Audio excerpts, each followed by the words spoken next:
नमस्कार, मैं सपना ठाकुर। आप देख रहे हैं लाइव न्यूज दिल्ली। रुक करे थे लाइव न्यूज दिल्ली की खास खबरों की ओर।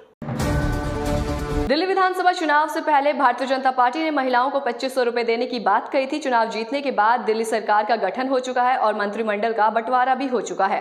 हालांकि अब तक महिलाओं को 2500 रुपए नहीं दिए गए हैं। इसे लेकर दिल्ली की पूर्व सीएम और आम आदमी पार्टी की नेता आतिशी लगातार दिल्ली की भाजपा सरकार पर निशाना साध रही है। वहीं आम आदमी पार्टी के दूसरे नेता भी लगातार सीएम रेखा गुप्ता और भाजपा पर निशाना साध रहे हैं। इस बीच दिल्ली में अलग अलग जगहों पर पोस्टर लगाए गए हैं जिसमें लिखा है बस 3 दिन और हर महिला को हर महीने 2500 रुपए। आम आदमी पार्टी ने आधिकारिक एक्स हैंडल पर इन पोस्टरों को शेयर किया है। पोस्टर शेयर करते हुए आम आदमी पार्टी ने एक्स पर लिखा बस 3 दिन और इसके बाद 8 मार्च को मोदी जी की गारंटी के अनुसार दिल्ली की महिलाओं के खाते में आ रहे 2500 रुपए। IIT फ्लाईओवर पर आप कार्यकर्ताओं द्वारा सीएम रेखा गुप्ता को जगाने के लिए हल्ला बोल। रेखा गुप्ता की अगुवाई वाली बीजेपी सरकार ने दिल्ली परिवहन व्यवस्था को बेहतर बनाने के लिए मिशन मोड में काम करना शुरू कर दिया है। इसी कड़ी में परिवहन मंत्री ने राजधानी की परिवहन व्यवस्था के परिवर्तन के लिए 100 दिन की रूपरेखा पेश की है। दिल्ली के परिवहन मंत्री पंकज कुमार सिंह ने 100 दिन का ये रोड मैप पेश किया। परिवहन विभाग की ओर से जारी एक आधिकारिक बयान में कहा गया है कि इस योजना में अपंजीकृत वाहनों के खिलाफ सख्त अभियान और सड़क सुरक्षा नियमों का अनुपालन सुनिश्चित करने के लिए कठोर परिवर्तन उपायों को लागू करना शामिल है। सिंह ने कहा, हमें दिल्ली की परिवहन व्यवस्था में सुधार के लिए सक्रिय दृष्टिकोण की आवश्यकता है। हमारा 100 दिवसीय एजेंडा तैयार है और हम परिणाम देने के लिए दृढ़ हैं। मंत्री ने डीटीसी की वित्तीय सेहत पर भी बात की और अधिकारियों को वित्तीय घाटे से उबरने के लिए रणनीति तैयार करने का निर्देश दिया। हालांकि उन्होंने स्वतंत्र वित्तीय प्रबंधन के लिए दिल्ली परिवहन अवसंरचना विकास निगम लिमिटेड की प्रशंसा की और इसकी वित्तीय स्थिति को और मजबूत करने पर आग्रह किया।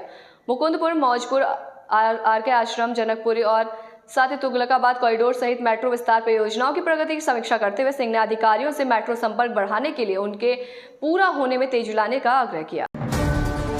दिल्ली विधानसभा में आम आदमी पार्टी को करारी हार मिली है। इस हार के बाद आम आदमी पार्टी के संयोजक और दिल्ली के पूर्व मुख्यमंत्री अरविंद केजरीवाल आज फिर से पंजाब में विपश्यना के लिए चले गए हैं। उनके विपश्यना रिट्रीट को लेकर भाजपा और कांग्रेस दोनों ने चुटकी ली और कहा कि एक नेता जो आम आदमी का प्रतिनिधित्व करने का दावा करता है वो अपने व्यापक दल के साथ कैसे यात्रा कर सकता है और किसी राज्य में संसाधनों का उपयोग कर सकता है।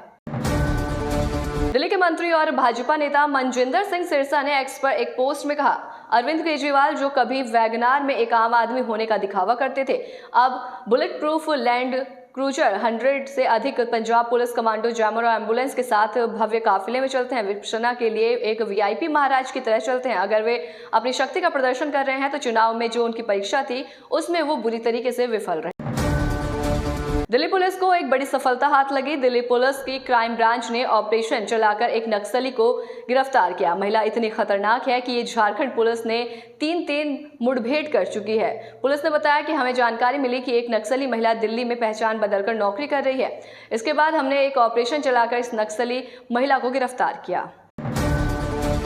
आम आदमी पार्टी के सुप्रीमो अरविंद केजरीवाल 10 दिवसीय विपश्यना सत्र के लिए पंजाब के होशियारपुर पहुंच गए हैं। उन्होंने आज से विपश्यना शुरू कर दिया है, लेकिन इसी के साथ बीजेपी के निशाने पर भी आ गए हैं। दिल्ली सरकार में मंत्री मनजिंदर सिंह सिरसा ने केजरीवाल पर निशाना साधते हुए कहा है कि उन्होंने अपनी शांति के लिए पंजाब का पैसा उड़ाया है। बता दें कि दिल्ली के पूर्व मुख्यमंत्री अरविंद केजरीवाल मंगलवार को अपनी पत्नी सुनीता केजरीवाल के साथ होशियारपुर से लगभग 14 किलोमीटर दूर चौहाल में वन अतिथि गृह पहुंचे थे। सिरसा ने केजरीवाल के विपश्यना पर निशाना साधते हुए कहा कि आम आदमी पार्टी के सुप्रीमो 50 गाड़ियों के काफिले से पंजाब के होशियारपुर पहुंचे। उन्होंने आरोप लगाया कि उनके काफिले में 2-2 करोड़ रुपए की लैंड क्रूजर कारें थी। सिरसा ने कहा कि काफिले की सुरक्षा पंजाब पुलिस के 100 से ज्यादा कमांडो कर रहे थे। उन्होंने आरोप लगाया कि केजरीवाल अपनी शांति के लिए पंजाब के लोगों के पैसे उड़ा रहे हैं। उन्होंने कहा, ऐसी विपश्यना का क्या फायदा जहां सादगी और आत्मचिंतन की जगह 50 गाड़ियों के काफिले हो, अहंकार और दिखावा हो। अरविंद केजरीवाल की नकली सादगी एक और नौटंकी है। दिल्ली में कानून व्यवस्था को सुधारने के लिए हाल ही में गृह मंत्री अमित शाह ने दिल्ली पुलिस कमिश्नर के साथ ही तमाम बड़े पुलिस अधिकारियों के साथ मीटिंग की थी। इसके बाद दिल्ली पुलिस कमिश्नर संजय अरोड़ा के साथ सभी special commissioner, joint commissioner, additional commissioner और डीसीपी पूरी रात दिल्ली की सड़कों पर अलग अलग इलाके में गश्त पर निकले। कर्नाटक में बेंगलुरु स्थित कंपेगौड़ा अंतर्राष्ट्रीय हवाई अड्डे पर कन्नड़ अभिनेत्री रानिया राव के पास से 12.5 करोड़ रुपए के सोने के जड़े जब्त किए गए। उसके बाद उस पर अपार्टमेंट पर छापा मारा गया, जहां सोना बरामद हुआ। हालांकि घटना में आने के बाद रामचंद्र राव ने उससे दूरी बना ली। इस मामले में कुल 17.29 करोड़ रुपए का माल जब्त किया गया, जिसमें 4.73 करोड़ रुपए का अन्य सामान शामिल है। इस खबर से पूरे कर्नाटक में हड़कंप मच गया है। रानिया राव के पिता वरिष्ठ IPS अधिकारी DGP के रामचंद्र राव के अपनी बेटी के इस काम से खुद को अलग कर दिया है। कर्नाटक राज्य पुलिस आवास और अवसंरचना विकास निगम लिमिटेड के अध्यक्ष और DG के रूप में कार्य करने वाले राव को सितंबर 2023 में पुलिस महानिदेशक के पद पर पदोन्नत किया गया था।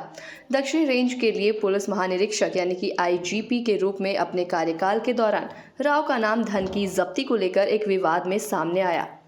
2014 की शुरुआत में मैसूर दक्षिण पुलिस ने मैसूर में येलवाल के पास कालीकट के रास्ते में एक निजी बस को रोका और केरल से 4 व्यापारियों की ले जा रही नकदी को जब्त किया। पुलिस ने दावा किया कि उन्होंने 20 लाख रुपए जब्त किए थे। व्यापारियों ने आरोप लगाया कि उनकी वास्तविक राशि 2.27 करोड़ थी। इस मामले में रामचंद्र राव का गनमैन गिरफ्तार किया गया था। आवास निगम में स्थानांतरण से पहले 1993 बैच के भारतीय पुलिस सेवा अधिकारी ने बेंगलुरु मेट्रोपॉलिटन टास्क फोर्स के लिए अतिरिक्त पुलिस महानिदेशक के रूप में कार्य किया। राजस्व खुफिया निदेशालय ने बताया कि अभिनेत्री रानिया राव वरिष्ठ IPS अधिकारी रामचंद्र राव की सौतेली बेटी है। रानिया को कैंपेगौड़ा अंतर्राष्ट्रीय हवाई अड्डे पर पकड़ा गया। उसके पास 14 किलो सोने की छड़ें एक बेल्ट में छिपाई हुई थी। वो दुबई से लौट रही थी। तभी डायरेक्टरेट ऑफ रेवेन्यू इंटेलिजेंस यानी कि DRI ने उसे रोका और पकड़ लिया। 32 साल की अभिनेत्री कन्नड़ और तमिल फिल्मों में काम कर चुकी हैं। मंगलवार को उसे 14 दिन की न्यायिक हिरासत में भेज दिया गया। जांचकर्ताओं को शक है कि वो बेंगलुरु हवाई अड्डे के जरिए चल रहे एक बड़े तस्करी गिरोह का हिस्सा है। ऐसे तमाम छोटी बड़ी खबरों से जुड़ने के लिए देखते रहें लाइव न्यूज़ दिल्ली और साथ ही अपनी खबरें दुनिया तक पहुंचाने के लिए हमारी वेबसाइट www.livenewsdelhi.com पर संपर्क करें। नमस्कार। अभी सब्सक्राइब करें हमारे चैनल लाइव न्यूज़ दिल्ली को और साथ में बेल आइकन दबाना ना भूलें।